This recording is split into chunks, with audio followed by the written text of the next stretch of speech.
Hello and welcome to Scale Stuff. In this week's video I'm going to be building and reviewing the Airfix 176 scale Scammell tank transporter.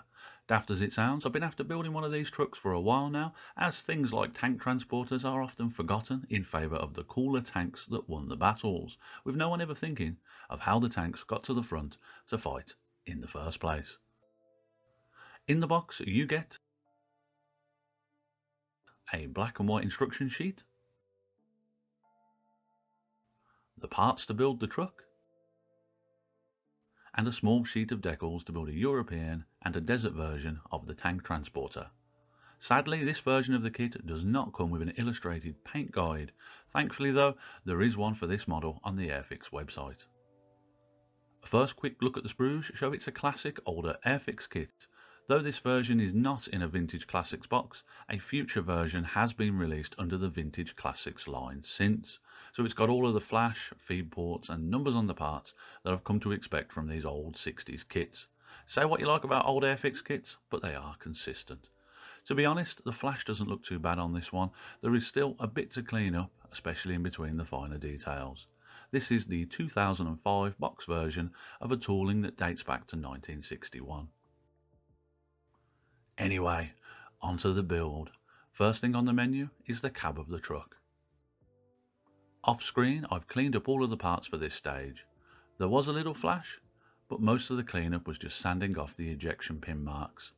Some of these are in hard to reach places, but fortunately most of them will be hidden away when it's built. The parts are going together easily. Thankfully, this model has some locating lips on the side panels, which is nice, as most of these older kits don't have any of these.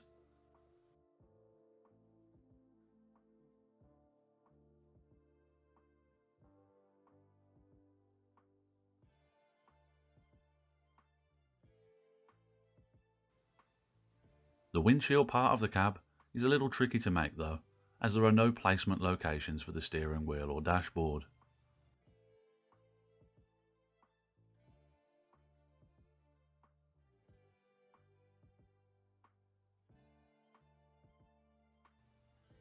Saying that, most of the parts here go on easily. They just need a little squeeze to get them into place. Looking at how this model is going together, I'm going to need to pre-paint the cab.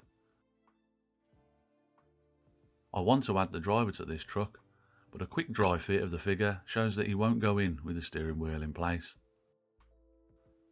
So what I'm doing here is cutting off some of the axle of the steering wheel and gluing it to the driver so I can add them both in as one unit later on. Now I think it's time for some pre-painting. Off screen I've given the cab parts a quick spray paint of TS28 Olive Drab, just to get a basic coat into the cab.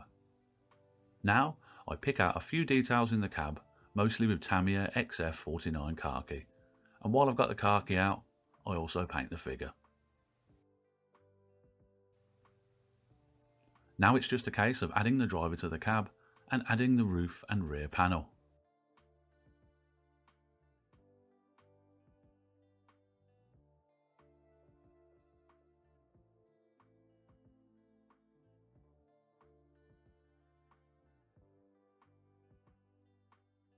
Is this a curtain? I'm not sure what this is, but it looks like a curtain to me. Whatever it is, the back needs a bit of pressure to hold it into place until the glue grips, as the fit here is really not the greatest.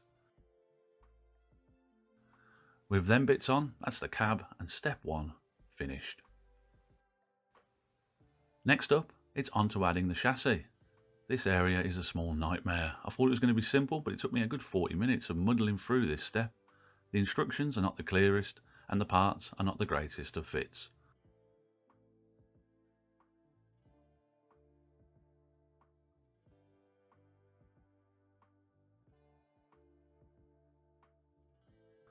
My only advice if you're on this stage is to add the rear torsion bars and axle first, as they connect to the drive in one place, which will give you a good idea of where the chassis goes.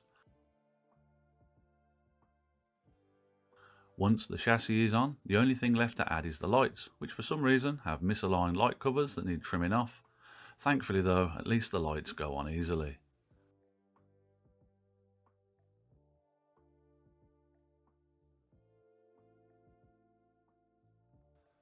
Turns out during the build of this stage, I forgot to add the cross brace. Fortunately, this was a simple later addition. This is how the underside of the Scammell's looking. Hopefully this picture will speak volumes to anyone building one of these at home, as the placement here seems to be all over the place. It is what it is though, I just hope that there are no more steps like this one. Now it's on to adding the wheels to the truck. Thankfully this step is a lot easier, and part placement is a lot more clearer. The fit here is a little delicate though. I would have liked to leave the wheels off to aid in painting them later on, but I get the feeling that lining up the bits that they go onto would have been guesswork without them there added. Adding the wheels now also allows me to glue more parts together, which will hopefully make these bits a bit less delicate to handle. Either way though, with all these bits on, I'm going to leave this stage to dry for a good 6 hours so the model's safer to handle. Now it's on to adding the last details to finish the truck. The parts here go on okay. The fit's a bit vague, some of the parts are also a bit fiddly to add, but either way, the parts are going on.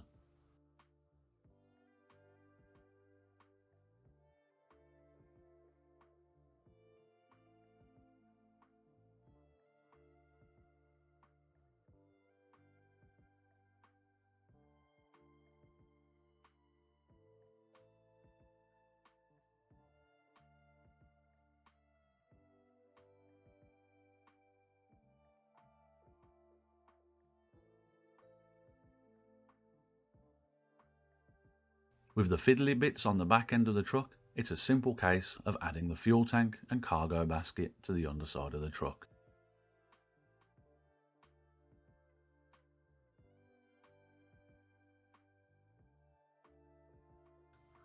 With these bits on, that completes the truck part of this kit.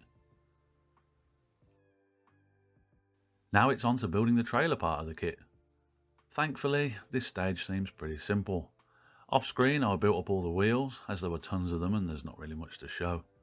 I'm going to add the wheels later once the base coat's down. When it came to adding the suspension to the main axles though, the holes in the suspension had not been fully cast, so I had to rescore some.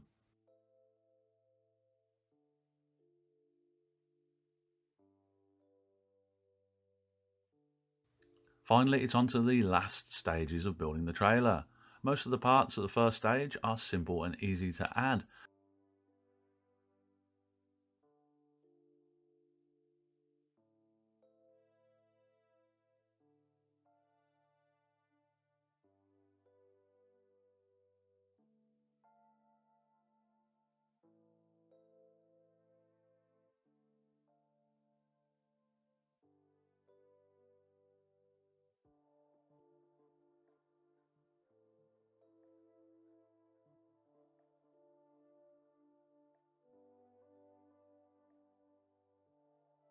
Once those bits are on though, the last stage of the build is making the ramp.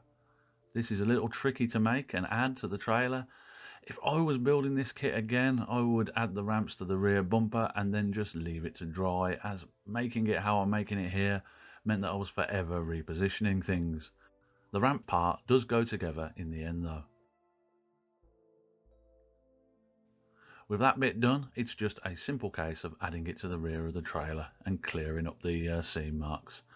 And yeah, with that done, this is the build stage of the model complete. Now it's on to the painting. For this, I'm giving the model a base coat of Tamiya TS28 Olive Drab. As I don't want to paint the driver and seats, I have filled the driver's cab area with little pieces of foam to mask the model from the inside. As always, I'm painting this up off screen, outside, to avoid fumigating myself. This is how the model's looking with the base coat down. Next up, I'm giving the tyres of the truck a quick coat of Vallejo matte black. Unfortunately, I had to glue the wheels on, as after dry fitting them to line up the suspension, I couldn't get some of them off again without breaking them. Getting into the nooks and crannies here is a little tricky, but yeah, it's not as hard as I thought it would be. With the wheels painted, I move on to adding some glass to the windshields. For this, I'm using some clear packing. I think this had chicken in it at some point. Naturally, I've washed it before using it. I'm gluing the plastic in using PVA as it will dry clear. Getting the windows in is a bit tricky. Once I've got the windows in place, I'm coating them in PVA, so hopefully this will seal them in and avoid any glue seam lines. This is my first attempt at doing this though, so yeah, we'll see how it turns out. This is how the windows are looking with the PVA dry. It's not turned out too bad, but there's a little bit of a seam around the edges. Now it's time to paint the little details. As this truck's pretty plain, it needs some interest to set it off. First, I'm painting the regiment plate. I'm pre-painting this white so that I have a nice base coat for the yellow that will come later. For this, I used Tamiya XF2 flat white. Then it's on to painting the indicator bulbs. For these, I'm using Army Painter Mythical Orange, as it's nice and bright. Then lastly, I paint the fuel caps and bulbs and headlights, anything that could be a hydraulic system, with Army Painter Plate Mail, as it's a bit brighter than gunmetal. Next, I'm painting up all the canvas bits on the truck in Tamiya khaki. Odd that this truck has rolled up window guards and not glass. If anyone knows why this is, I'd be interested to hear. Another strange bit on this truck is the fact that the whole upper rear panel of the cabin appears to also be canvas. I've mentioned this before, looked at reference pictures, and yeah, it's canvas. I just wonder why they scrimped out on having a metal rear board. Don't know, not sure. If you know, let me know. I'm actually genuinely interested.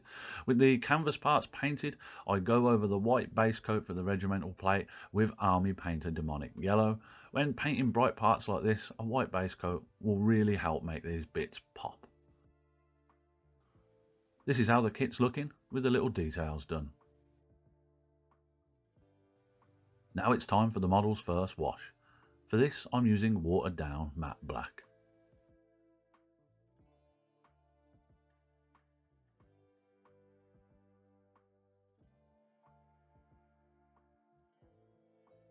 Next, it's time to add the decals. The decals in this version of kit are pretty basic. It only comes with the Army registration number to put around the truck. It would have been nice to have a few more details to add to the model, but even these small details are a welcome addition.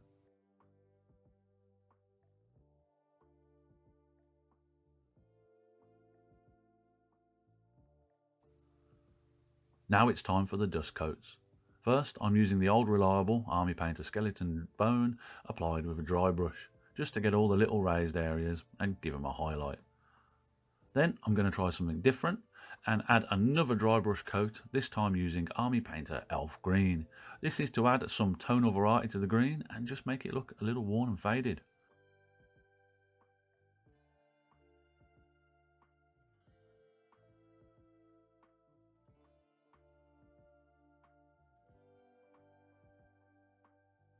Lastly, I'm going to dry brush the trailer top. Firstly, using Army Painter Oak Brown, as I want to make it look like there's some rust and wear there. Then, sticking with the metal on metal look, I'll give the area a very light dry brush of Army Painter Gunmetal. I don't want to overdo it and make this area look tacky, I just want to make it look a little bit worn. Finally, I give the trailer and truck a focused hit of watered down BS Dark Earth to make the thing look like it's encountered mud in its lifetime.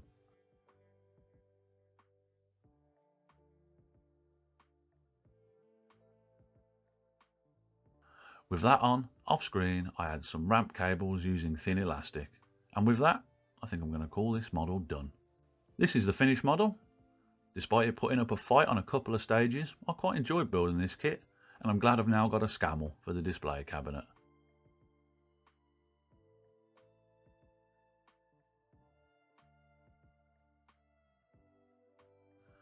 In conclusion, the Airfix Scammell tank transporter, it's an okay kit.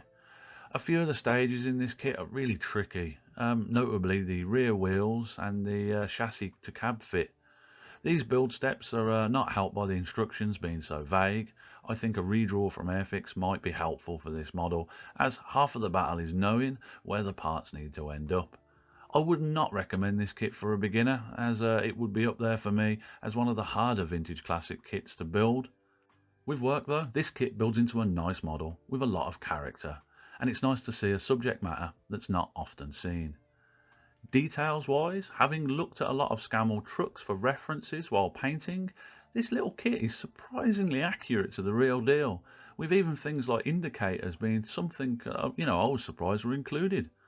The model does lack a winch, windshields, and the 2 winch cables for the ramps, but these parts wouldn't be too difficult to scratch build. This kit cost me £7 second hand. Normally it retails around the £10 mark. I think that this is great value for money considering the size of this truck and trailer, but anyone looking to build this kit should be aware of the challenges that this older kit will throw at them along the way. Anyway, that's my build and review of the Airfix 176 scale Scammell tank transporter. As always, thanks for watching the video. If you made it this far, consider subscribing, as it really helps the channel out. Until next time though, look after yourselves and have a good one. Goodbye.